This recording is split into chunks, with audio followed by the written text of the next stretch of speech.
Hello, you are listening to On the Topic. I'm Dan. And I'm Alex. And this week, we're going to be talking about some of our favourite Noughties films and some of yours as well.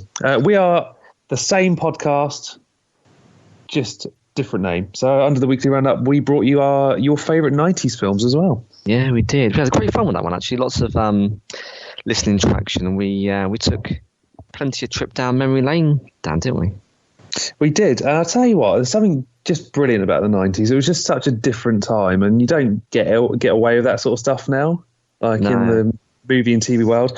I mean, I've been watching The Simpsons lately on Disney Plus, like from the start. I mean, I don't know, this isn't film related, but some of the stuff is just so funny. Like, now you watch some of the newer Simpsons stuff, it's quite bland. Yeah, very lacking. I mean, even some of the adult humour, which I understand now as an adult, it's just genius. So good. Yeah, they just don't make it like they used to, for sure. But yeah, I'll put a link in the description below. But that was a really good episode, and I really enjoyed that. As I say, we've got quite a lot of listener interaction for that one. But no, we're not doing 90s this week, Dan. That's been done. What are we doing this week? So it's going to be about the noughties. So films from 2000 all the way up to 2009. So there's a lot of ground to cover. But what I sort of found when I was making my picks, it was a bit of a weird time. Like, obviously we had the birth of the superhero genre in that time, but I mean, I couldn't really sort of pick out any sort of massive favourites. I mean, I think out of all the films, I've got about 5 with a few honourable mentions. Really? Yeah. That's interesting, because that's quite the opposite. There's a lot of films. I mean, I was watching loads of films during this time, right? Because I'll talk about it a little bit when I go around why I've chosen some of these films to talk about. But primarily, I was watching an awful lot of them during my university years and just after. So when you've got an awful lot of time in your hands, and there are absolutely tons. So actually, for me, Dan, it's quite the opposite. I found it really difficult to choose the films that I really wanted to talk about and to share with the listener today. But I think we've both got tons of honourable mentions. So I think I kind of cheated and I've gone around that, and I'll talk about my main favourite ones. But there's quite a few that I'll reference that I do enjoy. But before we get into films, Dan, let's cast our mind back. It's going to make you feel really old. So time of recording is about 20 years ago, Dan. Quick maths. And if it didn't make you feel old enough, so back in the beginning of 2000, the whole Y2K, the whole world was literally falling to bits because of a bit of erroneous code in computing that meant that once 1999 ticked over, the nuclear warheads would explode, and VCRs, which were a thing back in those days, no digital solid state hard drives, VCRs would stop working. They stopped recording from TV, which is illegal, by the way, and the whole world would end. But it didn't. But what did happen, Dan, was the first crew arrived on the International Space Station. So when ISS was a thing, they first arrived when it orbited Earth in 2000. So the first crew landed 20 years ago. In 2005, we had a new pope, Cardinal Joseph Ratzinger. During 2007, a little bit bleak here, Dan, apologies, but it was the beginning of the global economic downturn. Do you remember when we were all into recession? Couldn't afford anything, and it was doom and gloom for a good couple of years. Well, that was back in 2007. And the controversial king of pop, Michael Jackson, passed away just before his This Is It tour in 2009. Because they released a film on that, didn't they, in the same year? Was it the film or the documentary? It was a documentary, but it was in the cinema, and I remember going to see it in the cinema. It's really, really good. If you're a fan of Michael Jackson, at least should I say music, and guys, you haven't seen it, it's really, really good. It shows just how meticulous, just his work ethic, and just how dedicated he was to the 50-plus shows that he was planning. It's brilliant, isn't it? It just shows you just how he was putting together his cast, his crew, how he was just so detailed in the notes as he was teaching people how he wanted it. Oh, it's phenomenal. It's really, really good. I say he is controversial, and there's 4 obvious reasons why, and that's not for this episode. But that documentary is phenomenal. I mean, isn't there a conspiracy theory that he is still very much alive somewhere? I mean, we'll be covering Conspiracy Theories Volume 2 sort of very, very soon. Yeah, we will. I mean, in between, we'll be sort of covering our bread and butter, the MCU and what's next. But, I mean, yeah, I mean, like, there are rumours that he's still very much alive, like Elvis was, and Tupac. Who else? Yeah, some weird stuff. Yeah. Well, possibly he's kicking back, relaxing in South America, no doubt. But no, those are things that happened in the noughties. But Dan, kick us off. What have you chosen your first film up today? Well, I've chosen one that I think people probably aren't going to expect from me because, you know, I love all the superhero films under the sun. But first up, I've chosen Castaway from all the way back in 2000. Ah, okay, a Tom Hanks classic. Yeah, I love this film, and I will explain why in a minute. But just to give people a bit of a brief insight, on Rotten Tomatoes, Castaway holds an approval rating of 88%. Oh, it's not bad. It's not bad at all. It's directed by Robert Zemeckis, written by William Broyles Jr., produced by Steve Starkey, Tom Hanks himself, Robert Zemeckis, and Jack Rapke. The budget wasn't massive, so it was only $90 million. And at the box office, it raked in $429.6 million. The cast is, of course, Tom Hanks, who plays Chuck Noland. You've got Helen Hunt as Kelly Frears. You've got Nick Searcy as Stan, who is a friend of Chuck. Chris Noth as Jerry Lovett. Larry White as Bettina Patterson. Vince Martin as Pilot Owl, who sadly sees a grisly end very quickly. As does Michael Forrest as Pilot Jack. And you got Jay Cavone as Pilot Peter.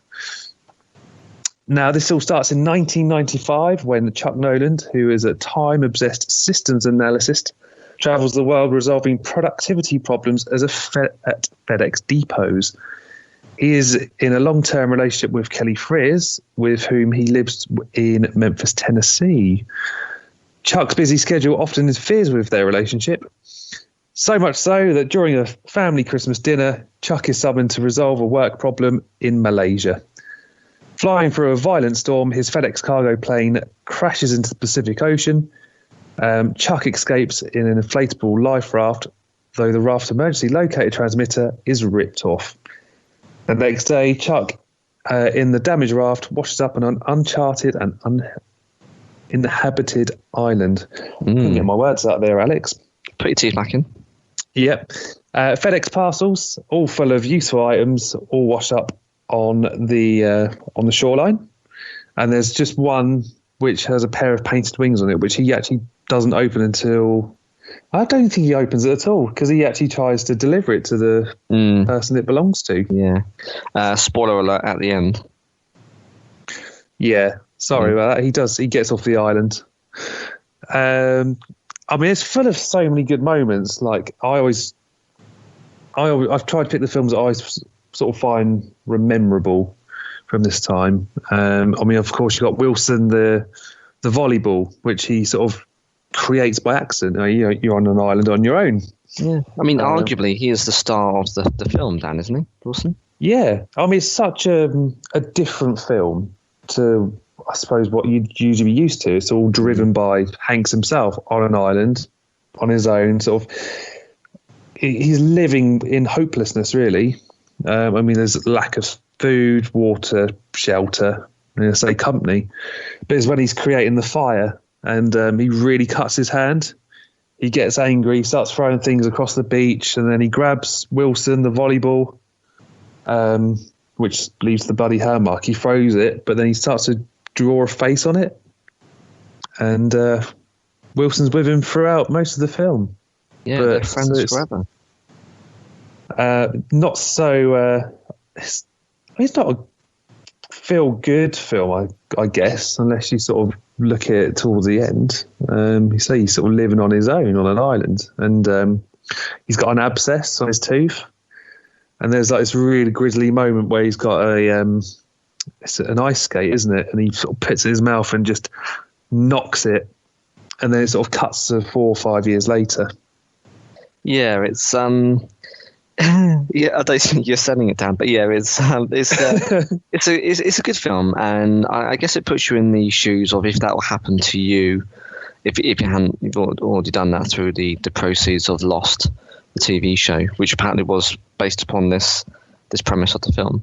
And I think the ending's somewhat bittersweet, because although the rest of the world has moved on, he does end up kind of coming to terms with what's happened. And yeah, it's I think it's truly unique in terms of for the time. I don't think there's really that many films since that have kind of been like this, Dan. I think it is one of those more unique ones. I think Tom Hanks was perfect for it, because he's just so good at portraying emotion, isn't he? And he's believable in the way he acts, and the storylines he plays through. And this one is a sensitive one. I think he does a blinding job. It's very, very good.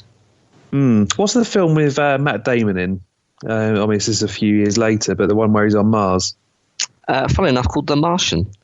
Yeah, I mean, I love that film because I found it very similar to this, although very different, of course. Yeah, but still stuck on a planet on your own, sort of trying to survive. It's cool. But a fun fact about Castaway, actually, the film shooting actually occurred between 1998 and the year 2000, but it was not shot consecutively. So Tom Hanks actually gained 50 pounds, which is about 23 kilos, during pre-production for the purpose of making his transformation more dramatic. Okay. Eating all the cheeseburgers. Yeah. I've got another fun fact for you, Dan, actually. So you mentioned in the film where he cuts his hand and that's how he creates Wilson. Well, in reality, he legitimately did receive a cut. Really? Yeah, apparently, just a couple of weeks before he left for production in Fiji, he got a cut and it got infected. And he nearly got blood poisoning. So the doctor actually managed to get it in time, says, what are you doing? This looks pretty savage. If you didn't get this looked at in a couple of weeks, you could be on your way to being dead, 6 feet under. And he was like, I didn't know that. My bad. And apparently the infection had got so bad that he'd actually spent about 3 or 4 days in hospital, while he was getting treatment. And so they had to cut down or shut down production, so to say, for a good couple of weeks whilst Hanks was recovering. So the film didn't happen, Dan, because a little cut meant that poor Tom Hanks, the sweetheart of Hollywood, nearly didn't make it. Wow, Jesus. I know I probably haven't sold that film, but if people haven't seen it, you definitely have to watch it and let us know what you think. Yeah, I think I've only seen it once, but it does leave a lasting effect on you. And yeah, I think it's a great performance, but don't expect an awful lot of action past the first 25 minutes, Dan. After but it does make you think, I think. Definitely. So what have you got up first on your list, Alex? Yeah, well, the first of my 5 films, I mean, I could have chosen Iron Man. That was the first film that kicked off the MCU. And of course, what we'd end up knowing as being about 11 years, or was it 20 films? Was it in the end or something? I think we're on 23. Yeah. So that equals a good couple of billion pounds worth or dollars in box office revenue. But no, I didn't choose that one, Dan. I could have chosen The Hangover. The first. That would have been a good choice. Yeah, indeed. The first trilogy featuring the Wolf Pack, starring Zach Galifianakis. Get my teeth in now. Bradley Cooper and Ed Helms. But it wasn't, Dan. I could have even chosen The Pirates of the Caribbean, The Curse of the Black Pearl. Now look, I think The Pirates of the Caribbean has been milked to death, so much so that there's just the bare bones and it should never be revived. But I think there's going to be an all-female star cast that's going to reboot it. Yeah, it's being rebooted. I can't remember who's starring in it. I will Google it and find out. Well, they should get in the sea. But no, I didn't choose that one, which of course was Johnny Depp. The very wooden acting of Keira Knightley. I'm not sure if that's an unpopular opinion, but I don't think she can act. Or the penis paddleboarder Orlando Bloom. No, I'm not talking about them. Or even, Dan, the Harry Potter and the Sorcerer's Stone, which is a phenomenal film, of course. It kicked off the 7 wonderful family friendlies in the form of Daniel Radcliffe, Emma Watson, Rupert Grint, or other fantastic famous faces. No, Dan, I didn't choose any of those. I chose the first one up, The Deception. Oh. Have you heard this one before? Yeah, I have. I can't remember if I've actually seen it or not. But I mean, I did watch a few films of the noughties. This might be quite telling. Because back in 2008, get this right, this is the first time I've said this even on air on my hospital radio show or in recording I've said this. But it's a 2008, and this is a thing, American erotic thriller, apparently. Okay. I didn't even know that kind of theme or genre existed. But anyway, it's an erotic thriller, apparently, directed by a Marcel Langenegger and written by a Mark Bombach. Now, it stars the phenomenally talented Australian Hugh Jackman, the phenomenally talented Scotsman Ewan McGregor, and Michelle Williams. Now, I don't think Michelle's done too much, but you would recognise, I guess, in Hollywood, she's more... this is really unfair for me to say because I can't act, so obviously she's got one up on me anyway. I think she's probably lower B-list, but I think you would recognise her in some films. Now, the film was released back in April 2008, and it's all about the story of a really boring auditor called Jonathan McQuarrie, or an accountant, should I say. He does an audit. Now, late one, I'm not spoiling anything, by the way, Dan, or hopefully jogging your memory, but very late one night, while working on an audit at a law firm, he's befriended by a very charismatic lawyer, Wyatt Bowes. Now, Wyatt Bowes is played by Chapman, and the boring accountant is Ewan McGregor. Now, they get talking, I think even Wyatt lights up a spliff and breaks down at Baron Wallisman immediately. You know, bloke's like, what are you doing here?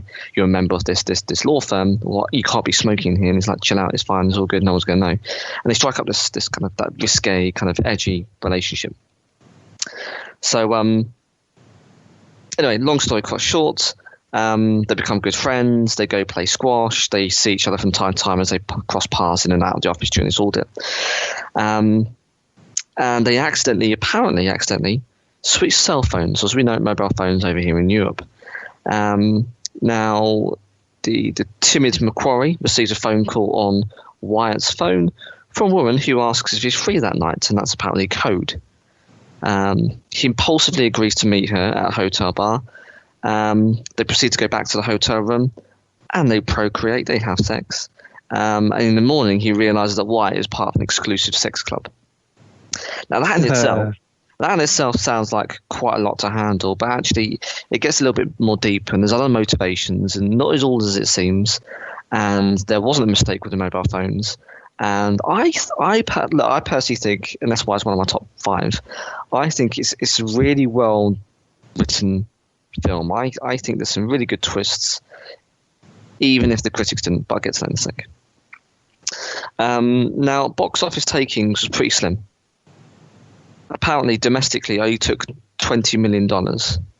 And Rotten Tomatoes only gave it 11%. Now, oh, wow. That's bad.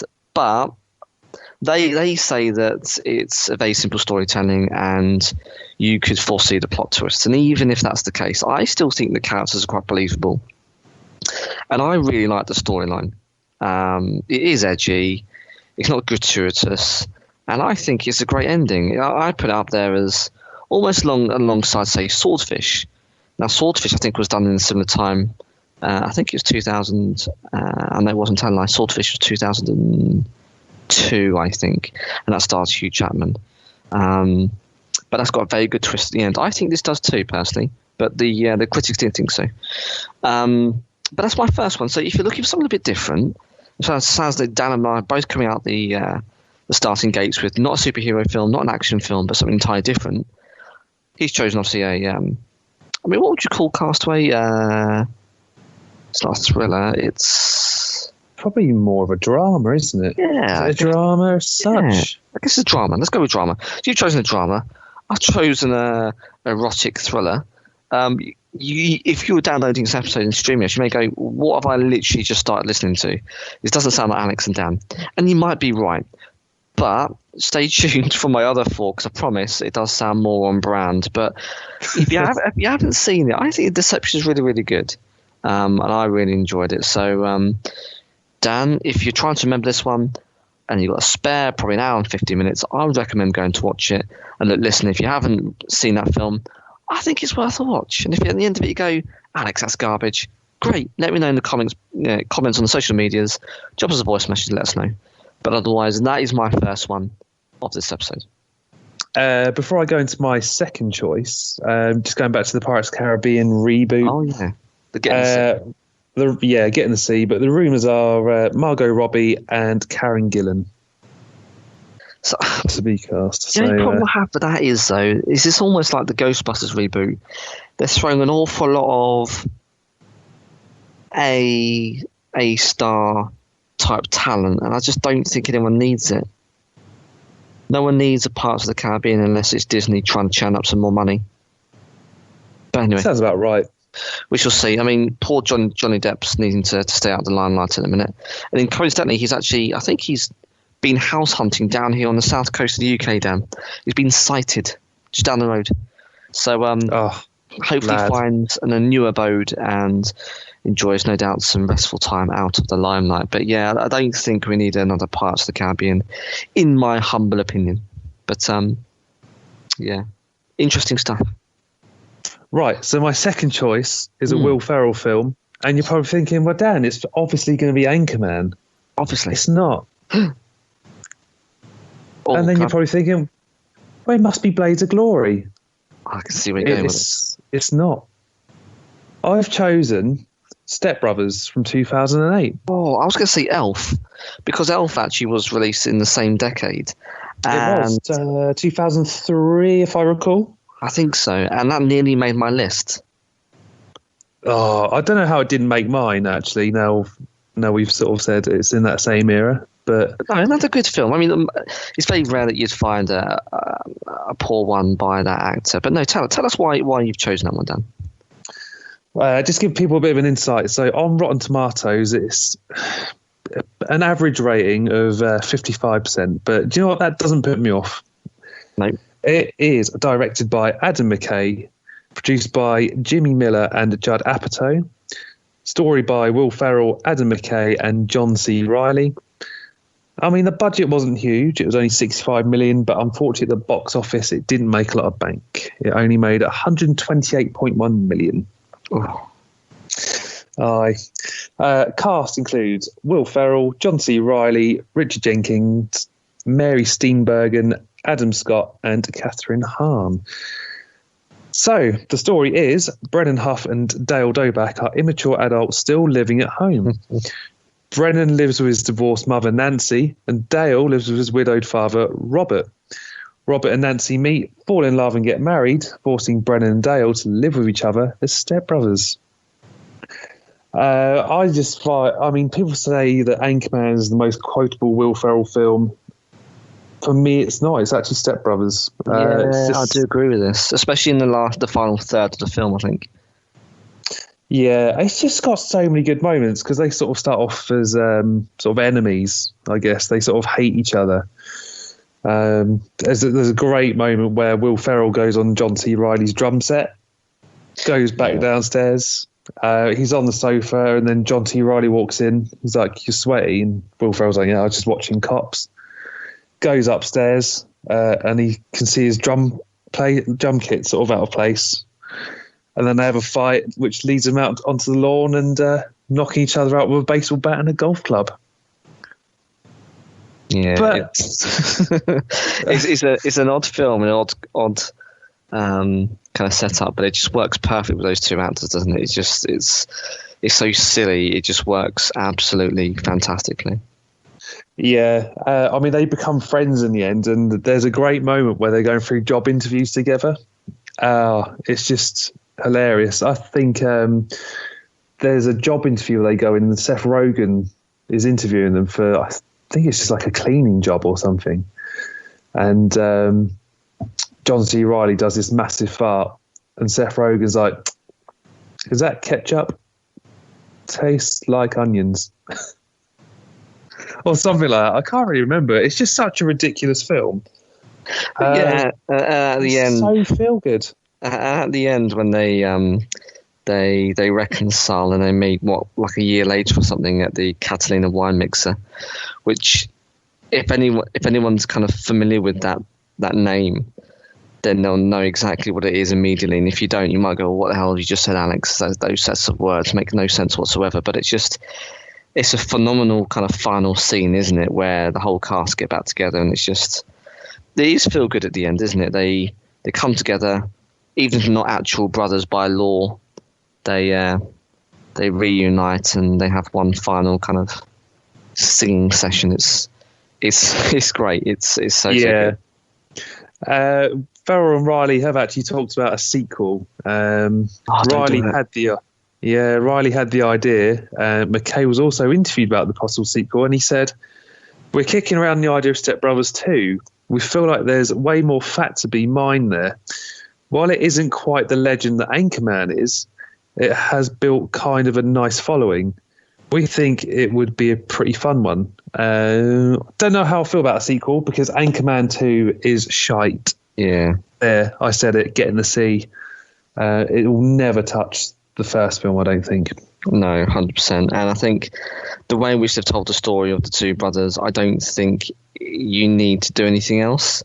I think they cover from the beginning of the relationship to the breakdown, invariably then to the end where they come together. And I don't see a need for it, Dan, personally. I know what they're saying, but at the minute when everything's a bloody sequel in Hollywood, I just don't think we need this one. No, definitely not. Just leave it.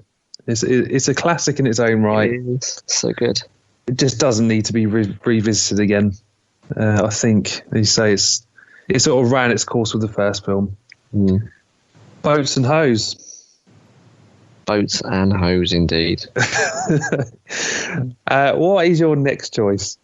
Well, next up, Dan, I mean, I could have chosen Ocean's 11. The star-studded original heist film with George Clooney, Brad Pitt, Matt Damon, Julia Roberts, Andy Garcia, amongst others. But no, I didn't. I could have, Dan, chosen Kill Bill Volume 1. Now, I saw that in the cinema. I actually saw both in the cinema, and they were phenomenal. That made my honourable mentions, actually. Nice and gory. Yeah, a good old bloody Tarantino slicing and dicing revenge film. Of course, with Uma Thurman taking on the Bloody Bride. But no, I didn't. I could have mentioned, Dan, A Superbad, which is a phenomenal coming-of-age film launching the careers of Jonah Hill, Seth Rogen and Michael Cera, and a Christoph Mintz-Platz, with some most iconic pop cultural scenes. Or, Dan, I could have even gone left field, and as a close second, actually, I nearly chose this one. A rather head-scratching science fiction cult classic, Donnie Darko, played by Jake Gyllenhaal. Now, I can't really tell you still, after seeing it a couple of times, reading some of the write-ups, really what it means. But I know some stuff happens. But what I do know is it has got quite a cult following. But no, Dan, I didn't choose that one either. I chose The Descent. I think this made some of our listeners' lists as well, I think. Did it? Oh, great minds. Let me give you a little bit of background, Dan, about why I've chosen this one. Now, you might say, well, this is nostalgia. Well, hey, look, we're all for nostalgia on the topic. And this is a noughties, right? So let's just get that out of the way. There is going to be some nostalgia here. But I still think it's a pretty good film. Now, I saw this in my second or third year of university. And I was introduced by my good friend Matt, who used to work at Blockbusters. Now, Dan, you remember Blockbusters, don't you? That was a simpler time. I mean, it was so good going in and renting a VHS or your N64 PlayStation game. Yeah, it was really nostalgic. It's a shop of dreams. And, you know, the kids these days, as they say, I don't know how good they've got at being able to stream, because it's on a Sunday night. You're relaxing after your Sunday lunch, your Sunday dinner. You kick back and relax and watch some shite on BBC, and suddenly you go, I've still got the DVD or the tape on the table. on the dining table or on the lounge table, and Blockbuster's about to close in 10 minutes. You can say, Alex, it doesn't matter. Put it in the next day. But you can't do that back in the noughties, because, Dan, you'll get a significant fine, won't you, from Blockbusters? Yeah. Every day you don't have that in, it's like a good couple of quid. People would literally see people rushing down just before the shops closed to hand in back in their tapes and DVDs. Now, I used to go into Blockbuster because my mate was working at the time, and I used to sit behind the counter when no one could see me, would all look under the racks and have a cup of tea, a cheeky cup of tea. It was just a wonderful, wonderful place. Anyway, so I went there to visit my mate Matt. You say, Alex, wrap it up now, and I'm wrapping the story up. I went there with Matt, met him, grabbed a quick cup of tea, and then we went back to his, and he had this DVD with him. He said, let's pop this one on. It's new, Alex. I think it's really, really good. I think we'll enjoy it. Turned off all the lights, and we put this on. And it's an adventure horror film, right? So it's directed by Neil Marshall. And I think it's probably going to be one of the best British horror films probably made in recent times. Bold statement. Bold. But we do some pretty good ones, I think. And this one, for me, is one of the ones at the top of the list. Now, if you haven't heard of it, or you don't quite remember, the film follows 6 women who have entered a cave system, and they struggle to survive against some unknown horrors which have been lurking beneath the surface. So you may say, okay, Alex, boring. That's not enough. Well, let me just let you in a bit more. Dan, are you scared of the dark? I'm not scared of the dark, no. Okay. This film might be for you. But if you are scared of the dark, you may want to give this one a swerve. Dan, do you feel a little bit claustrophobic sometimes? Yes. Okay. We're in rocky water here, because actually there's an awful lot of claustrophobia. This has it in spades. Are you scared of monsters who could hunt you down in tight spaces in the dark, Dan? Oh, yeah, 100%. Yeah, this is going to petrify you. This is a full house now. Now, suffice to say, I mean, they kind of wrapped up the film in a nice little bow. But suffice to say, a lot of the cast don't make it back to the surface. Now, I'm not spoiling anything. I'm not going to say who. But it wouldn't be a horror film if they all survived and skipped away home. And there is a pretty phenomenal final scene twist, which you're not expecting, and it cuts to black. So it's a real shock factor. So I haven't spoiled it, and actually not going to spoil the twist. I think it's really, really good. And you could say, well, it leads you into the second film, which is absolutely garbage. Shock, we just said that, sequels are appalling, and this one was a cash grab.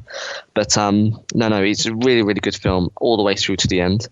Now, the filming took place in the UK, and exterior film scenes were filmed at Ashridge Park in Hertfordshire and in Scotland, because the filmmakers considered it too dangerous and time-consuming to shoot in an actual cave.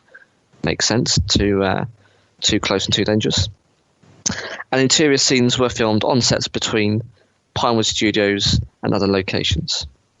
Now, The Descent opened in cinemas here in the UK in July 2005, and it premiered in 2006 in the Sundance Film Festival. Now, the film received actually positive reviews, Dan, and was a box office success, apparently. And I suppose it is in the context of what we're talking about here. It only cost $3.5 million to make. That's not big money, is it? It's nothing. I mean, I know we're talking millions, but that's nothing in comparison to the budgets of films. And that's because all you need is a cast who just need to be paid, but this is a British film, a British horror film. So it's not going to be up there in costs, not A-lists. And I'll go through some of the actors in a minute. But these aren't A-lists. And it's just in a cave with carabiners and rope and people dressed as scary cave people. So actually, the budget is quite modest. Now, with 3.5 million, it made 57.1 back. So actually, in terms of profit, that's quite big. That's significant. But, I mean, it's not up there in terms of the big bank, but it's still not too bad at all. Now, the film starred little-known Natalie Mendoza playing Juno, Shauna MacDonald as Sarah. I think she... okay, I'm spoiling now. She does make it back for the second film. But I think this is the only one that I've seen her in. and Mariana Bering as Sam, as well as others. But I think Descent is one of those underrated kind of cult classic horror films. And again, if you kind of like the idea of people being alone underground, thinking they're going to enjoy themselves, and then it ends up becoming an absolute horror fest, this is a great film. I thoroughly enjoyed it. Didn't know what to expect, but if you're looking to go cave diving, this film isn't for you, because you're not going to want to go underground after seeing this. But as I say, that's my second film, Dan. I thoroughly recommend it, and that's The Descent. Nice. I've just googled the film actually, and the creatures look horrifying. They are absolutely nightmare fuel, but again, all budget. So really well done. Literally look like a cross between Gollum and the orcs in Lord of the Rings. Terrifying. Yeah, and I think that's a really good way to describe it, actually, Dan. And if you've got a whole horde of those chasing you in the dark, it makes for actually a really good film. Right. Anyway, I'm going to go. I'm going to take things back now to normality for us as a podcast. Oh yeah. Because I think we've had a few sort of curveballs with our choices. If you're going to do a reboot, this would be it. Oh, I know where you're going with this one. Star Trek 2009. Yeah. Was this one on your list, or was it an honourable mention? It was an honourable mention. I nearly did call it out, as well as another reboot. But, Chris Pine, I mean, I don't think I'd seen him too much up until this point. And I thought he's just too young, too ballsy to play the lead character. But, he is wonderful. And I think he really makes it his own in this one, Dan. But I'm going to shut up. This is your choice, and then I can come in later. But yeah, why'd you choose Star Trek?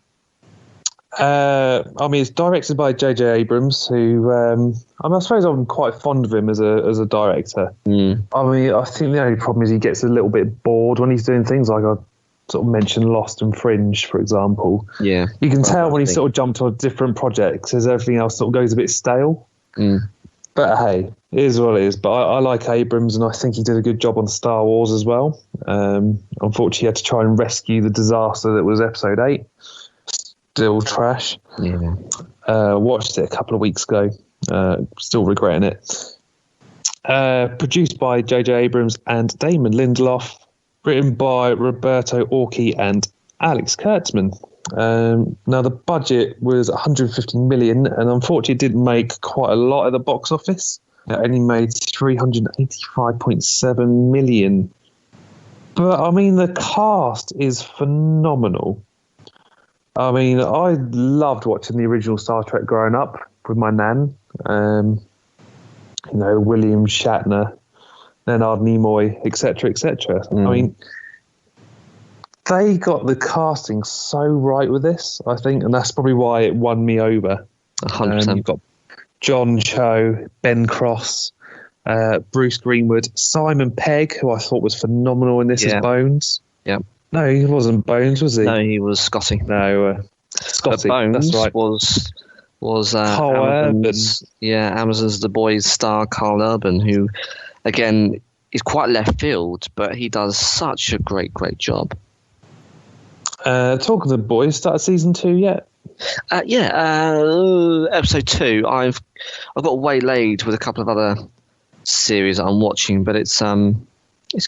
It's good. Yeah, same. I think we're in the same position because I've just finished watching Lucifer, the first eight episodes, shall I say, of season 5, which is really good. If people haven't started watching that yet, get on that.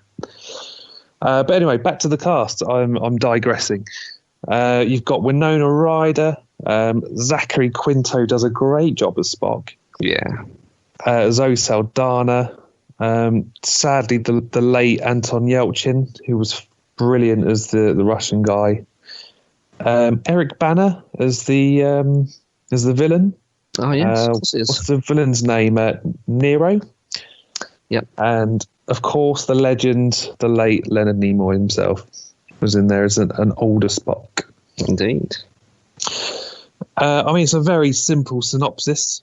James Kirk, a brash young man, and Spock, an alien with human and Vulcan blood, join the crew of the USS Enterprise to combat Nero, a member of the Romulan race who wants to destroy multiple planets.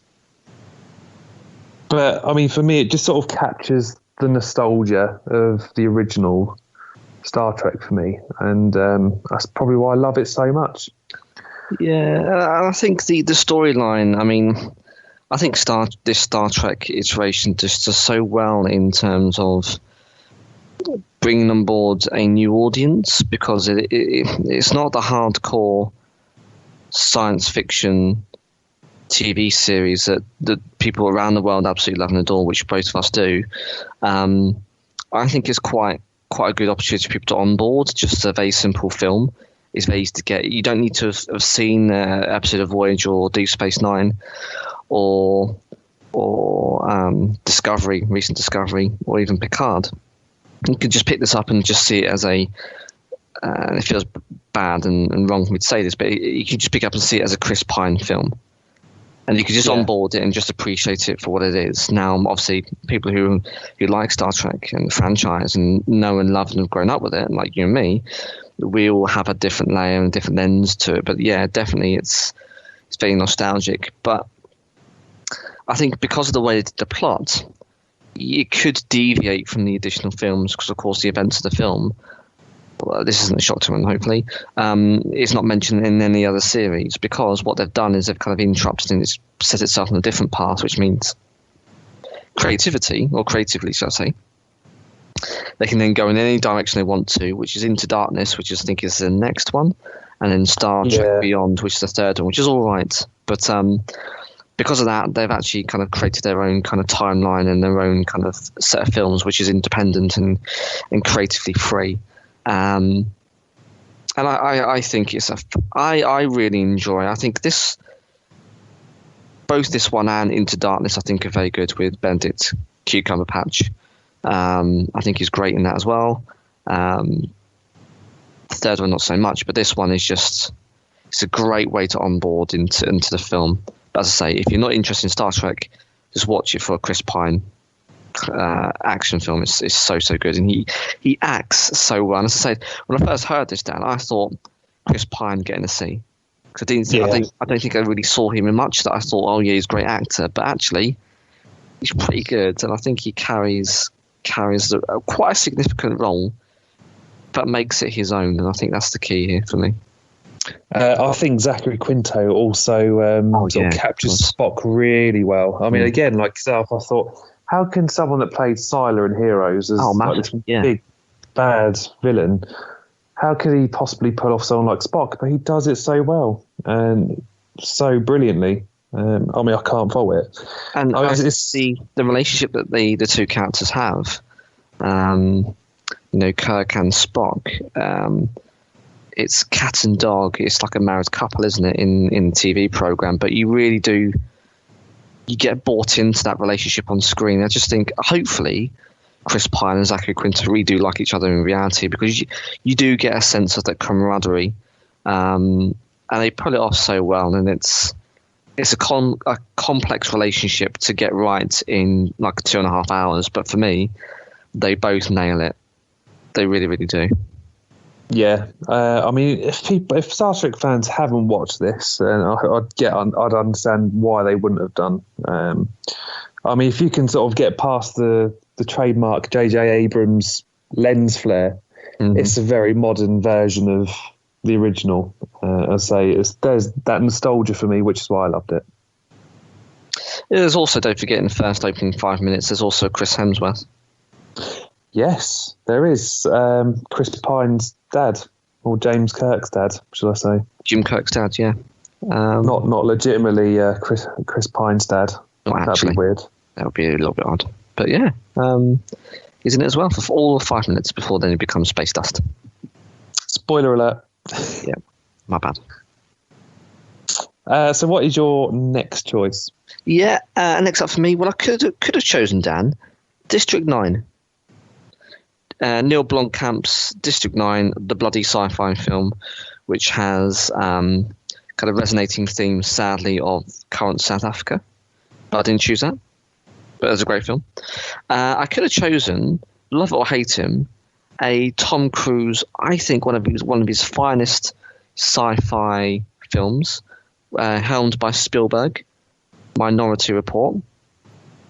But I didn't choose that one. No, Dan, I'm choosing another family-friendly musical. Okay. Curveball. School of Rock, Dan. Oh, great choice. Jack Black. Yeah, School of Rock. Now, as I'm saying it, I've got a big smile on my face, which is really odd. But I think this film is just so wonderful. If you don't know anything about it, guys, let me just give you a very quick synopsis. So, yeah, it does have Jack Black, and he stars as Dewey Finn. He's a guitarist who's kicked out of his own rock band. He thinks he's too big for his own boots, and his band's just sick and tired of him, so they kick him out. And he's got a mountain of debts and also depression. He's also a little bit lazy. The two aren't related, of course, I'm just saying, but he finds it very difficult to get himself motivated, and he's lazy, and he mooches off other people. And he shares an apartment with an old band member who is now a substitute teacher. So Dewey accepts a job as a substitute teacher at the private elementary school when his flatmate doesn't pick up a phone call. He's out on a job, so he impersonates him. And he learns whilst he's at this school, and they think that he's a substitute teacher, and he's a music teacher, and he learns that there are talented young musicians at this private school, and decides to form a rock band with them, because of course there is a final scene where there is a battle of the bands. Of course there is, and the prize money is $10,000, and that'll be the answer to all his woes. You know, he's got this debt. He wants to get out of this house share, and he wants to right himself and get back onto the straight and narrow. Now, obviously, in the students, these are actually bona fide actors. They are very well established child actors, but also they're actually musicians and they're singers. So you've got triple threats here. And the cast is phenomenal. So I don't think I recognise any of the kid actors, but they're really, really quite talented. And of course, whilst the film has plenty of toe-tapping songs, it does kind of build to a conclusion at the end. Quite a moralistic one, Dan. I'm not sure if you remember the ending. I won't spoil it because I do want people to watch it if they haven't seen it. But it really is something which everyone is yearning for at the end, where kind of he pulls things around, he comes clean. And again, I'll stop there, but it all has a very nice tight bow, all tied up, a nice ending, especially for the disenfranchised Jack Black. Now, and that was a budget of $35 million. It made a pretty respectable 131 worldwide, which isn't bad. And it was certified, Dan, 91% fresh. It's a good one. I've got it on DVD still. Still got it somewhere in the archives. I love this film. I mean, as a musician, how could you not appreciate this? Oh, well, yeah, and even if you're not, you know, the critics were claiming it's Black's exuberant, gleeful performance turns School of Rock into a hilarious, rocking good time. But I think it's also kind of reminiscent of, I'd say, the decade previous, the earlier part of the decade, where you got the things like the Robin Williams films, where he's the nanny. Mrs. Doubtfire. Mrs. Doubtfire. How could I forget Mrs. Doubtfire? It's the slapstick, silly comedy film. It's such a great feel-good movie. And, you know, I know Jack Black is divisive because I know that people can't stand him. I know some people love him, but this is the perfect... If someone said, what's the best script for Jack Black? This is it. And he just owns it and he makes it his own. And I think it's just a great, great film. So, again, another very left field film for me, Dan, of the noughties. But School of Rock is just such a great one. I think it's also a musical. And I think in the last 5 or so years, it's been made into a musical. Now, whenever we can go back into the theatres, we may be able to go and see it. But, for the moment, you have to take my word for it. But, yeah, School of Rock is a great, great film. And one that you should hope. Well, it's usually cast out, isn't it, around Christmas? So it'll be out pretty soon at the time of recording. But that's my third choice. That's a great choice. So good. My next choice, I mean, this is going to be an obvious one. We've already mentioned it. Is Iron Man 2008. I mean, we always say this is our bread and butter. We love the Marvel Cinematic Universe, and this is where it was born. And thank you, Jon Favreau. He sort of set up the franchise really with Avi Arad and Kevin Feige. Yeah. And they pretty much gave us the Marvel films that we've always wanted and deserved from the start, really. Oh, 100%. I mean, I very nearly put 2000 X-Men in. Yeah, same. It very nearly made the list because I loved that film. I saw that at cinema. But it hasn't aged well, though, Dan, has it? No, I mean, the X-Men films sort of just became a bit of a mess. Yeah, it's a laughing stock. I mean, 2 was good, and then it just went downhill, really. And I'm sort of kind of glad now that Disney bought Fox, and we should hopefully get better X-Men films in the future, he says. Under the MCU. I mean, this will be something we sort of talk about in the next episode. But you just can't beat Iron Man 2008 as a starting point. Because who knew that this would lead us 10, 11 years on to Endgame? So good. 100%. I mean, if you think about Downey Jr., I mean, we talked about this before in the weekly roundup previously, but Downey Jr., 15 years prior to that, he wasn't in a good place. And it's actually not my place to talk about his troubles and his woes, but the listener can Google that and look into it if they don't know. But he really wasn't in a good place. So for him to pick up this role and to excel, I mean, this really did revive his career. And I think the lines are probably blurred in reality between where does RDJ stop and where does Tony Stark start. Because I think now there's an argument to say they're probably one and the same. Oh yeah, definitely. I mean, the way he sort of acts personally in interviews, you sort of almost see the Tony Stark. Yeah. But I mean, I think we mentioned this in the casting episode as well. Marvel didn't want him, but Jon Favreau was so adamant that he was perfect for the role. It just seemed to work. I think if I recall, Marvel said he was too old, but look where we are now. Yeah. Terrence Howard, I mean, he didn't last very long. I think he demanded more money than what he was on. He wanted more than what Robert Downey Jr. was being given, but I think Marvel told him to take a hike. Also, we had Jeff Bridges as the villain. Phenomenal. And, of course, Gwyneth Paltrow, who I don't think she even remembers being in half these films, but hey, it is what it is. I mean, what a great origin film as well, which starts off as Tony Stark, an industrialist, is captured.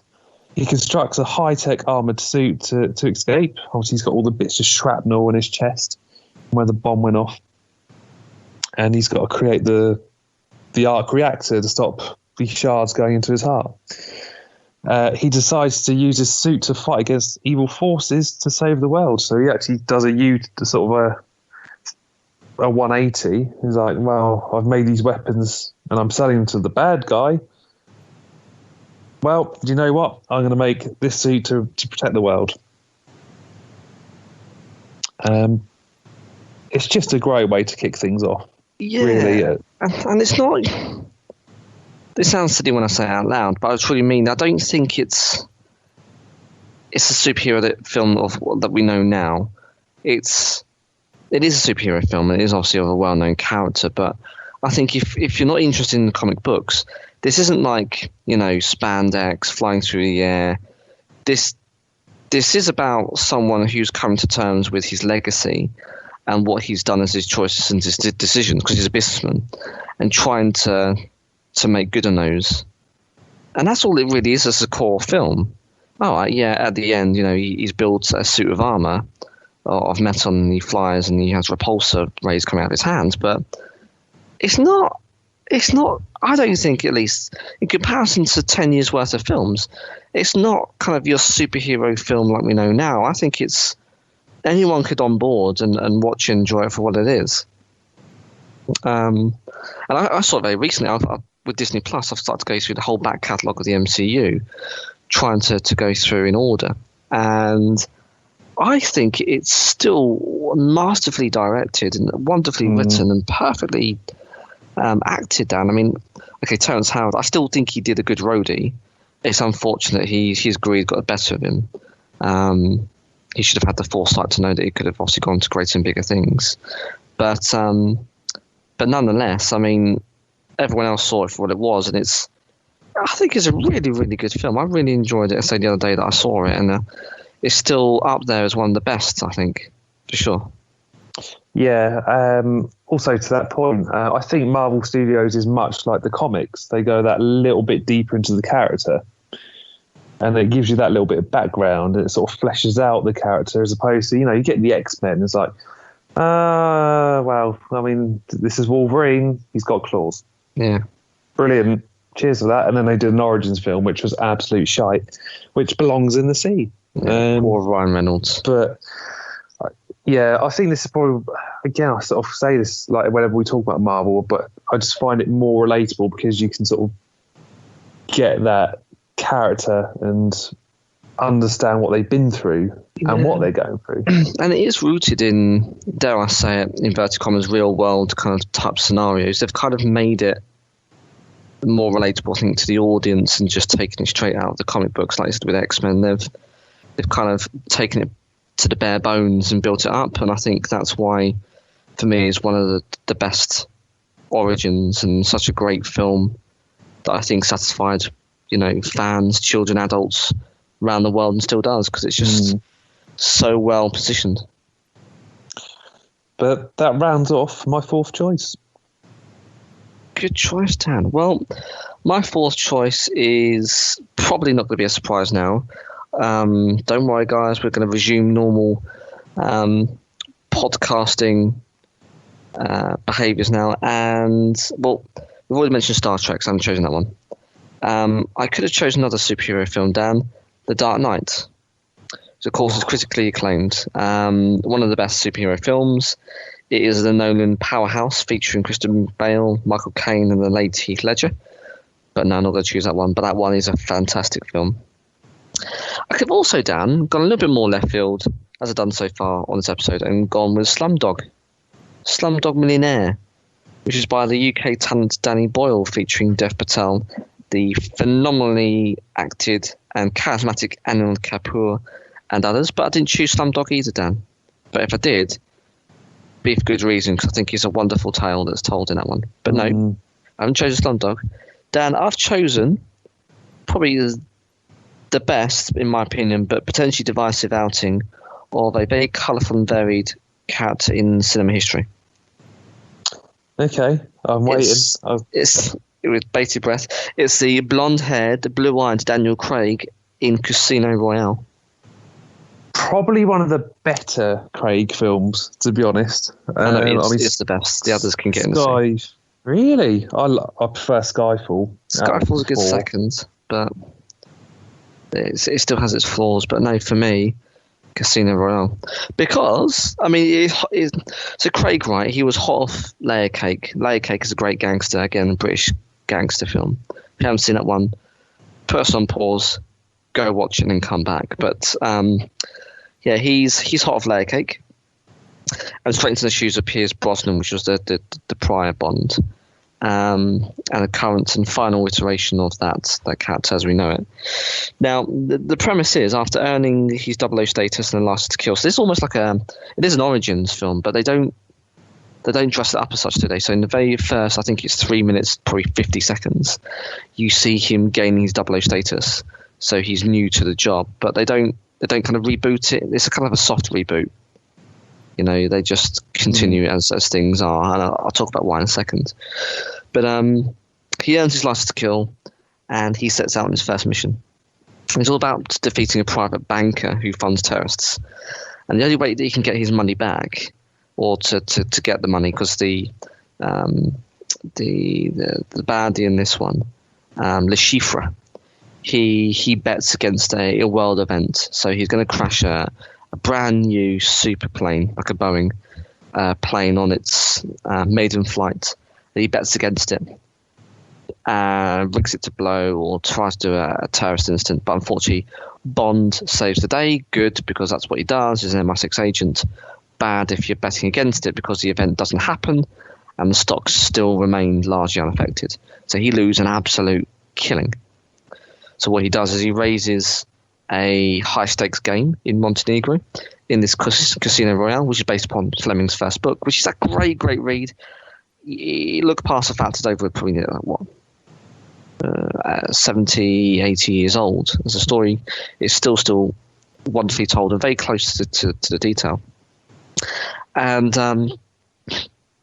Bond has to go and enter into this high-stakes game to basically steal the money off Le Chiffre before then it goes back into his hands and he's funding other terrorists. And that's all it really is, Dan, isn't it? He doesn't run around with laser pens or get in the sea, invisible cars, none of that Bosnian crap. He doesn't skydive out of planes. He's doing none of that. He's just got the suave, kind of smooth, hand-to-hand combat of a spy. And I think it's quite gritty for a Bond film, isn't it? Like I say, it doesn't quite have that. It's charming, but it hasn't quite got that sort of like the technological charm, like you say. He hasn't got like a remote control car and all the stuff that goes underwater or an exploding pen. None of that. Just none of that. It's very raw. It's very gritty. It works for the film. Yeah, 100%, because he does do hand to hand, and he doesn't just shoot everyone. He does have a gun, of course. He's an agent, but he. The only kind of bit of tech he really has is a mini defibrillator, which he fails to connect up properly, and he ends up dying. And again, that's a brutal scene because he's poisoned. Anyway, I won't spoil it because I do want to listen to watch it if they haven't already. But there's also a very brutal stairway scene. And that's all hand to hand with people throwing themselves down flights of stairs. No gunfire. And it's such a departure from probably the way it ended up with Pierce Brosnan. It's nothing to do with the actor. I think he did a splendid job at the role of the MI6 agent. But the writing got sloppy. And they relied upon really silly storylines of, super rays from satellites and melting glaciers and North Koreans. I think it lost its way. So they really stripped it down to its bare bones. And for me, it was phenomenal. Even to look at the stunt work. The stunt work was pretty on point, to the point where I think one of the most iconic scenes is a DBS, which is flipped, if you remember, Dan. I think towards the third part of the film, Bond is going to go and try and rescue Vesper Lind, played by Eva Green, and the car is flipped. Now, I'll give you a little bit of an insight, Dan. Apparently, after kind of guessing the rough weight of the vehicle, because it wasn't in production at the time, this was going to be the kind of the landmark kind of launch of that vehicle through the film, because Aston Martin hadn't got it on production yet. The stunt coordinator at the time had come across a little snag, Dan. So in the script, the Aston Martin was due to roll over, but in reality, they couldn't do it. They just couldn't get it to roll over due to physics and the weight of the vehicle. Even if they stripped it down, just wouldn't roll over and fulfill the scene. So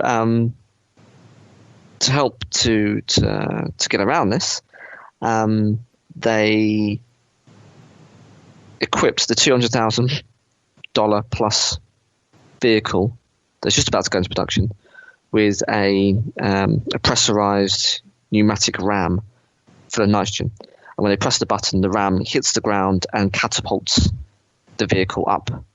So they drove it, I think, at 80 plus miles an hour, hit the button with this ramp, which shoots out the bottom of the car. You can't see it, or they edit it out in post-production. And that way they got it to flip. And that's why it looks so spectacular. But actually, they destroyed a legitimate Aston Martin. So it was legitimate $200,000 down the drain in that shot. I think they did it about 3 times. Now, I doubt Aston Martin probably charged them that. They probably just said it's free advertising, go ahead. But they wrecked about 3 or 4 of those cars. But they limited that damage because they got it so right after trying to flip it the first 2 or 3 times. Anyway, it's obviously one of the most iconic scenes. It's also in the Guinness Book of World Records as the most cannon rolls ever completed in a car. So it's not just good looking, it's record breaking, Dan. And don't say I don't teach you anything on this podcast channel. We like the fun facts. Indeed, right? So certified 95% on Rotten Tomatoes, and that starred, of course, Daniel Craig, Eva Green, I mentioned. A really great acting Mads Mikkelsen as Le Chiffre. Judi Dench, who returns, weirdly enough, from the previous outings of Bond, from the Brosnan era, and introducing a new Felix Leiter in the hugely talented Jeffrey Wright. I can't speak more highly and fondly of it. It's a wonderful film, probably one that I see annually. It's that sad that I love it. But yeah, that's that one for me is Casino Royale, Dan. Just on a quick note of Mads Mikkelsen as Le Chiffre, he's got the asthma pump. This really does my missus' head in. He doesn't take the asthma pump properly. Oh dear. Not as the doctor directed. No, I mean, whenever we watch Casino Royale, it grinds our gears. But anyway, my final choice before I roll out my all of my honourable mentions, and then we'll go to the listener. Of course, my last choice is, as you mentioned, The Dark Knight from 2008. The Christopher Nolan powerhouse, produced by Emma Thomas, Charles Roban, and Christopher Nolan. The budget was $185 million, and of course, this one broke the $1 billion bank mark. It was just over there, actually. Brilliant casting. We had Christian Bale, Michael Caine, Heath Ledger, Gary Oldman, Aaron Eckhart, Maggie Gyllenhaal, the sister Rolf, I believe. Yeah. Not as talented, though. She's rubbish. No, although she does appear in one of my honourable mentions, which I'll get to shortly. And Morgan Freeman, of course, absolute legend. As Lucius Fox. Yeah. The synopsis, I mean, if anyone hasn't seen it, I mean, if you haven't, where have you been? Mm-hmm. After Gordon, Dent and Batman begin an assault on Gotham's organised crime. The mobs hire the Joker, a psychopathic criminal mastermind who offers to kill Batman and bring the city to its knees. Now, I've heard people say that Heath Ledger's Joker probably wouldn't be that memorable if he hadn't sadly passed away. No chance. But you tell me, someone that's performed as the Joker better than Heath Ledger, either side. I mean, I presume Joaquin Phoenix has probably come quite close in last year's Joker. But I still haven't seen it. I still need to get on that. But, yeah, me too. I haven't seen it yet, but I've heard, well, he's obviously won an Oscar for it. It's got to be good. But I mean, Heath Ledger, I mean, he immersed himself so much into the character that, well, it contributed to some extent, they say, in terms of his untimely, sadly, passing. But it was such an enchanting and worrisome kind of viewing of that character, wasn't it? It was just, it really was quite a phenomenal kind of depiction of such a troubled character that it just was so well acted. Did he posthumously win awards for it? I think after he passed away, he was given some kind of nod for his depiction. I'll have a look at that whilst we're talking, but I think he won awards as a result of it after he passed away. I mean, it's just such a good film. I mean, I found it a lot darker and a lot grittier compared to sort of previous Batman films. I don't know. There's something quite more enjoyable about it. I mean, I didn't particularly like the first Christopher Nolan Batman film with Ra's al Ghul. Just wasn't a fan. And I don't even think the third one came remotely close to The Dark Knight. I think The Dark Knight sort of just really made the franchise. But I mean, what a way to sort of bring a character back to life. Yeah, Ledger won posthumously the Best Supporting Actor a year after he died. Really? So, it's he was obviously recognised for his efforts, and I think they probably could have possibly should have ended on that film. There's nothing wrong with The Dark Knight Rises, but it's nothing on this one. No, I mean, I'd say it was something very different, sort of compared to, especially sort of the 90s Batman films, which were, as we've talked about in the past, they're just a little bit cheesy. I mean, we had, which Batman was it that had the nips? Oh, Batman and Robin, wasn't it? Yeah, terrible. No one needs that again to see. No. But I mean, that sort of rounds it up for me, to be honest, on my Noughties films. I'd say I've got plenty of honourable mentions, which sadly didn't make the list. Well, I'm going to could have. Yeah, I'm just going to cover a couple of those. My final film, and then we'll let you delve in and give some nods. I could have chosen Borat, Dan, the Sacha Baron Cohen cult classic. Yep.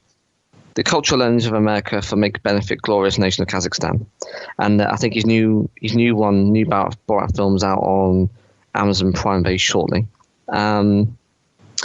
I could have had another left field one, 500 Days of Summer. Dan, you seen that one? Yeah, it's a hugely frustrating, in my opinion, comedy drama film with a young Joseph Gordon-Levitt and a very enchanting Zooey Deschanel. He decides that he's not going to do anything sexual for all of summer, right? Is that the one? No. That's a different one. No, this one is he falls in love with Summer, who's played by Zooey Deschanel, and I mean I don't spoil anything because they mention the first 2 minutes, and they end up splitting up. But it's all about how he falls in love with this very strange but enchanting woman, and all the way up to the end of their relationship, and it's frustrating as hell. But anyway, it's quite a good film. I'm not really selling it, but anyway, there's other films you can watch, but that's 500 Days of Summer. Or even, Dan, 28 Days Later. Oh, did that have who played Hawkeye? Jeremy Renner. He's in one of them, right? No, it wasn't in this one. No, this one had Cillian Murphy, who played the guy who woke up in a hospital in London. Naomi Harris, Christopher Eccleston. But no, the reason why I chose this one, Dan, is because the zombies no longer just shuffled or stumbled. They ran like Olympians in a 100-meter dash. They were pretty terrifying. Obviously more bloodier than their Olympian counterparts. Just quickly Googled it. Renner was in 28 Weeks Later. Which is the sequel, And then this one was a Danny Boyle, another kind of horror film from the little British Isles. But that's a great one. But no, I didn't choose that either, Dan. I chose Hot Fuzz. God, that's a great choice. Simon Pegg. One of my favourite films from the Three Flavours Cornetto trilogy, as it's called. Now, I think it's masterfully created by the devious minds of the Simon Pegg and best mate Nick Frost, real life best mates, and Edgar Wright. And it's all about this big-time London police officer who's been demoted to a sleepy village in Wells, Somerset, which is a legitimate place in the UK, in the West Country. All because he's doing too good a job in London and he's showing everyone up. So he's gone to being put out of the way, so he doesn't show people up in terms of arrests, and his head, front page successes, and to live out his life in quiet rural in England. But it actually is anything but sleepy, Dan, if you remember. Now, vaguely. When prominent village leaders start dying in mysterious and quite comedic and bloody circumstances, the celebrated London detective sets to work. Now, Pegg plays Nicholas Angel, who eventually uncovers a devious plot by the NWA I'm not talking about the NWA. I'm talking about the Neighborhood Watch Alliance, as they call themselves, who want to kill off those who stand in the way of winning Village of the Year. Now, obviously featuring comedy gore, grannies with Uzis, car chases and impalement, I think this film really does have it all. Now, Dan, the budget was a cheap 12 mil, a very cool $12 million, and actually made a semi-respectable 80 at the box office. Certified fresh at a splendid 91% on Rotten Tomatoes. As I mentioned before, it's got Peg Frost, also Martin Freeman, Bill Nighy, and Timothy Dalton. Another Bond. Former Bond. Others. And there's other films in the trilogy, as I mentioned, but Hot Fuzz for me, I think, is one of my favourites. I think it's one of those rare films. I actually went to cinema. I sound like quite a miserable old bastard now, but I went to cinema. I was literally in tears and I was laughing quite audibly, along with everyone else in the cinema. But I haven't really watched a film done recently where I've laughed out loud in a cinema. But I was laughing and crying, not like inappropriately, but along with the rest of the crowd. And it's just such a funny film, and it's just so perfectly written and perfectly cast, because of course it's basically mates getting together and having a great time and putting it on film. But it really does come through, and as I say, that's Hot Fuzz. It's just such a great film. If you haven't seen it, please go and see it. It's just a British comedy at its best. I love it. So yeah, that's my final one, Dan. What was the other two films in the trilogy? One of them is Shaun of the Dead, isn't it? Yeah, Shaun of the Dead was the first one, which is about the zombie apocalypse, but a very silly one in the UK. And then the last one, which I think I saw at the cinema. Yeah, The World's End, I saw that at the cinema as well. We'll wait for us to all blow over. Indeed. Still doing that now. I'm going to say much like times now, yeah. But that's all about childhood friends get together and go on one last final pub crawl. But it's a very odd ending. But anyway, yeah, I think my favourite is the second one. So here are my honourable mentions. So I could have chosen Up. Starts off really sad, like genuinely sad beginning to a Disney film. Like, I saw this one at the cinema and I actually genuinely cried at the start of that film. Oh, 100%. I was blooding my eyes out. And my little boy, he's starting to watch Disney Plus films. And I fast forward the first 7 minutes, 50 seconds or something, because I can't do that, man. I've gotten soft in my old age, but I just can't watch that old man lose his wife again. It's just horrific.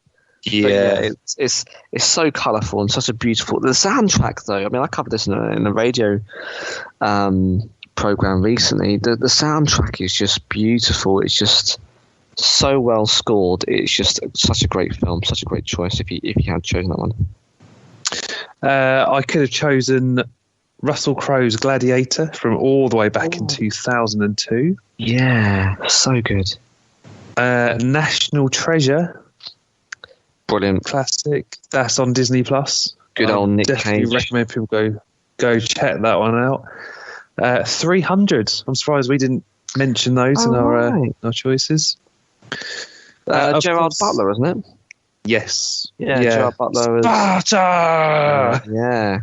Taking on the Savages. Great film. Quite odd in terms of the way in which they've depicted in some of the CGI, but I think ultimately it's one of the oldest tales in time, and it's I think it's quite a good film. Good choice.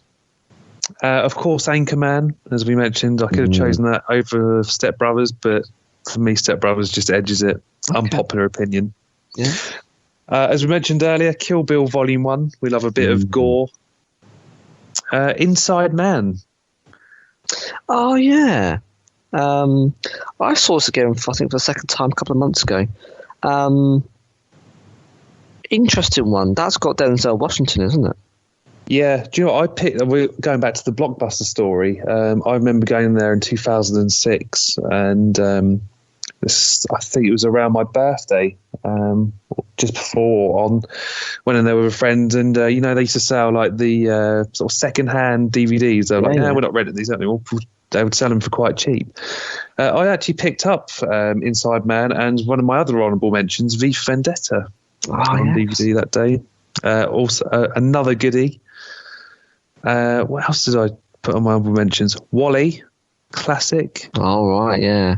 A depressing outlook on the future of humankind, but it's, again, another heartwarming tale from the Disney Studios.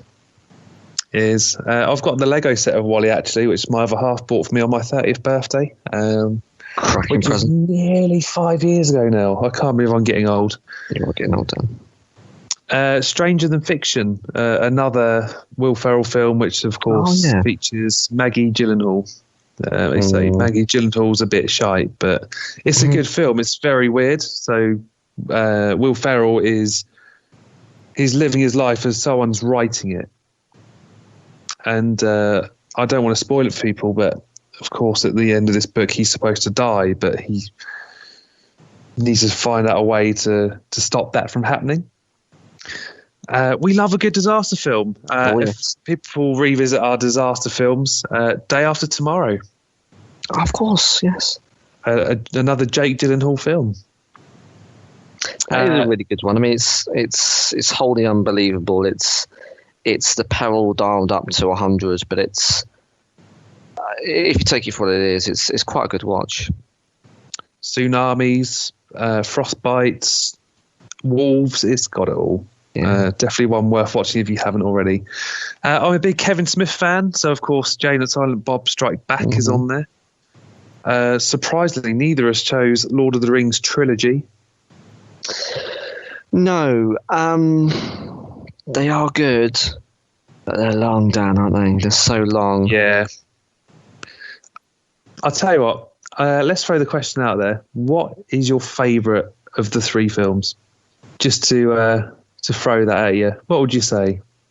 For me, on the spot. Yeah, for me, it's going to have to be the second. Good The choice. Fellowship was just a bit too slow to start off with. They took absolutely forever to get out of the Shire. And the cliffhanger was just appalling. Was it when they ended up on the back of the Eagles or something?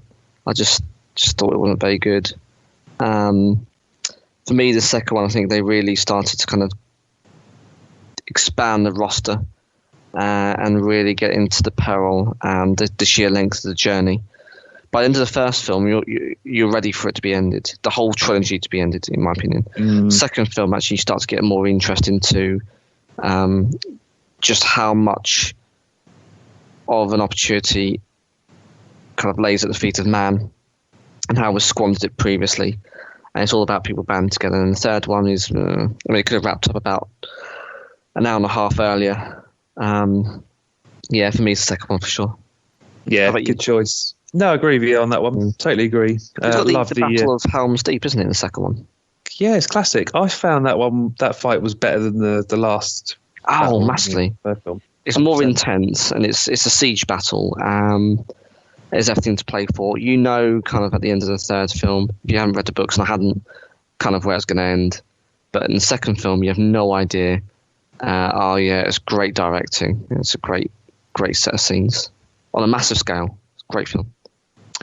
Two more on my honourable mentions list. The Pursuit of Happiness with Will Smith. Another sort of feel-good, happy film. Have you seen it? I haven't, no. I think a lot of people... Jaden's in it as well, I think. Yeah, I think some people are divided in terms of their thoughts on it, but I know a lot of people kind of see that as his way of illustrating his kind of acting depth and variety, and he doesn't do kind of silly films where he's shooting aliens or being a naughty cousin in a mansion in Bel Air. He can do quite a serious kind of outing. I think that's one that people say that he really does illustrate kind of his abilities. Yeah, I'm a big fan. I love it. It's so good. Genuinely sort of quite heartwarming towards the end, but it's one that I think you sort of have to stick with if you do decide to put it on. And last up is Seth Rogen's Knocked Up, where he has a one-night stand with Katherine Heigl, and she ends up pregnant. And it's got Paul Rudd in it as well. Like, what more could you want? Yeah, the non-aging Paul Rudd. And we talk about Katherine Heigl, actually, don't we, in Hollywood Divas? Yeah, we do. Episode, where Dan picks some fights on Twitter over her. Yeah. Got some beef. Katherine Heigl actually appeared in Suits in the last 2 seasons. I was like, I'm not sure how this is going to go. But actually, she was all right. Ooh. Bit of a diva of a character herself in that, but definitely worth sticking around for if anyone picks up Suits on Netflix. Okay. But we're on to the listener, Alex. We've got 3 listeners input this week. Perfect. First up, we've got Kyle. He chose Memento. Oh, right, yeah. Gladiator.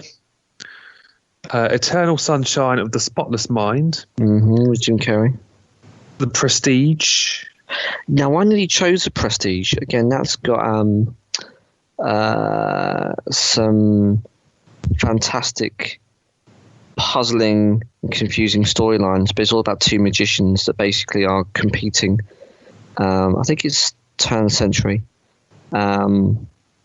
shows for the audience, but there is a kind of a sci-fi twist, but you don't really see it until the very end.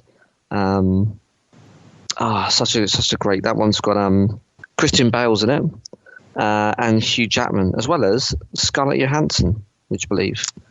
It's got quite a good cast. Michael Caine's in it. I mean, it was done by Christopher Nolan.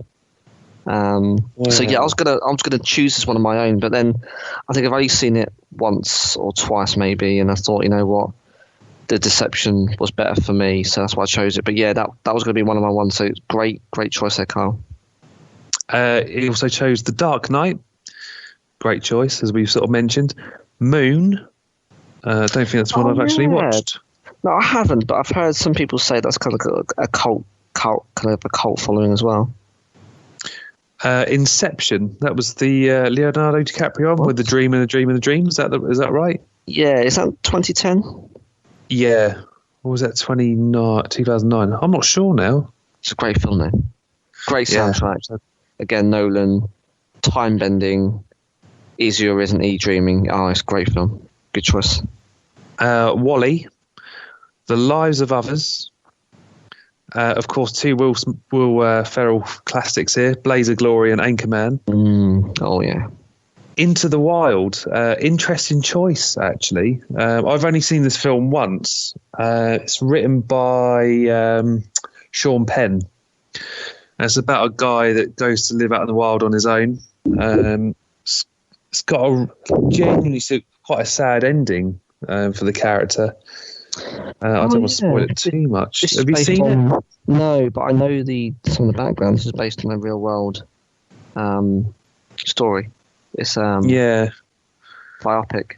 Very sad. I can't quite remember what happens, but I'm sure he eats something poisonous and sort of like sadly sort of dies on his own, but he sort of carries on documenting his what's sort of going on in his life, which is really sort of bizarre. District 9 he's chosen. Yes. I don't know how neither of us remember this one. Team America. Fuck yeah. Yes. What a film. Again, that's another one of those films I just was crying all the way through, just for puppets having sex and throwing up vomit, and it's just it makes no apologies for what it was. It's just such a great film. 2004, and it's by the writers of South Park, if I recall. I can never remember their names, but yeah, phenomenal choice. Next up, we've got Claire, who has chosen Monsters Inc., which is an absolute classic. One of the best ones. Left field here, Napoleon Dynamite. Yeah, I've never seen this, but again, it's I've said quite a few times during this episode, but again, it's got quite a cult following. I've never seen it. I've seen it. It's really quirky. It's just a really bizarre film, but it's funny as well. Like, it's definitely one that's worth picking up if you haven't seen it. Okay. Of course, she's chosen National Treasure. Now, she's chosen an interesting one, which I still need to watch, which is Gone Baby Gone. And she's actually put a description on why it was delayed.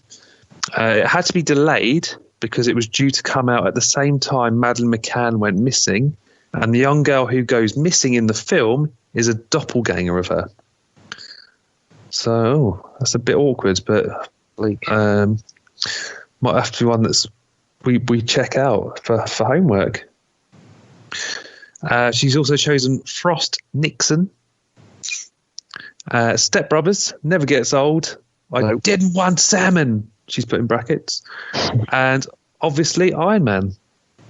Of course. Great choices. Last up, we got Gavin, and he said, based on rewatchability, it has to be the original Bourne trilogy. Okay. The Dark Knight. Yeah. And Casino Royale. Oh, perfect choices, Gavin. Yeah, I mean, the Bourne films, I think, that, again, for me, the second one's quite good. Third one, by the end of it, I thought I was done with the franchise. But yeah, okay. I mean, we've got all our bases covered in those films. Great selections. And great input, again, from the listener. Definitely. But, of course, we always look for our listeners' input. We always put stuff on the social media. I mean, even if you sort of don't want to comment on an episode that's coming up, we always look for your suggestions as well. So if there's anything you want us to cover, should I say, we'll happily go and do the homework. Oh, yeah. So if people want to get involved, we are on Facebook, Twitter, and Instagram at On The Topic Pod. And then, of course, there's Gmail, which is at onthetopicpodcast@gmail.com. Yep. We are hosted on the platform Anchor. So what that means is, apart from it doing all the hard work for us, it also allows you to be part of the show directly. So on there, we'll put a link in the description below, or you can get it on our socials. All you got to do is click on the link, and you can leave a voice message, much like you do if you're a weirdo and actually call someone, as opposed to messaging on WhatsApp. Because I don't know who makes a phone call these days, apart from cancelling your car insurance. But anyway, if you want to leave a voice message, all you've got to do is click on the link, allow it to use your microphone, and you can be directly as part of the show, as some of our listeners have done in the past. And yeah, we'd love to hear your voice or your thoughts on any episodes you heard before. Did we miss anything? Have we made the wrong choices? Or anything perhaps that you want us to cover off in the future. Indeed. If you want to get involved in the next upcoming couple of episodes, as I mentioned earlier, we'll be sort of covering what's next for the Marvel Cinematic Universe. COVID has had a big effect on this year for them. So everything's been pushed back to 2021. And of course, we'll be doing a volume 2 of conspiracy theories, which we've already had some interesting inputs. Someone on Twitter's told me about a UFO that he and others have spotted, to the UK government using pigeons as drones. Very, very weird stuff. So we're going to be dusting off our tinfoil hats and going down that rabbit hole again. And I think we had great fun doing it the first time round. So again, I'll put a description link below. But yeah, it's a great episode, and I think we're going to have a lot of fun doing it for the second time around as well. Yeah, indeed. We're also we've got some interesting things now, haven't we, Alex? So we're going to be hopefully, or attempting to try and get back in the same room together. And I know what the listeners thinking. They're probably thinking, but Dan, Alex, don't be so irresponsible. You know, there's a pandemic going on, but we're very cautious, we're very safe, and we're going to try and work out a way of hopefully doing it socially distanced. Yeah, using some of your technological wizardry and some wonderful parcels from Amazon. We'll hopefully be able to get behind the mic, albeit 2 separate mics, in the near future, but we shall see whether we can do that. Get things tested, but we'll keep your eyes peeled on that one, and say we'll be doing it safely and responsibly. And we've got some stuff coming in the post, haven't we, Alex? We've got some stickers, we've got some magnets, shiny and we've stuff, got some badges.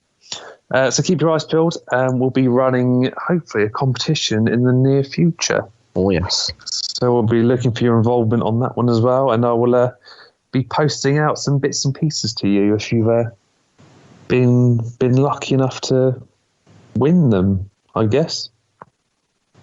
Good stuff. But exciting times for OTT. Indeed. But I suppose on that note, Alex, that rounds it up for this episode. It does, yeah. So, for another week, I've been Alex. And I've been Dan. and we'll see you next time.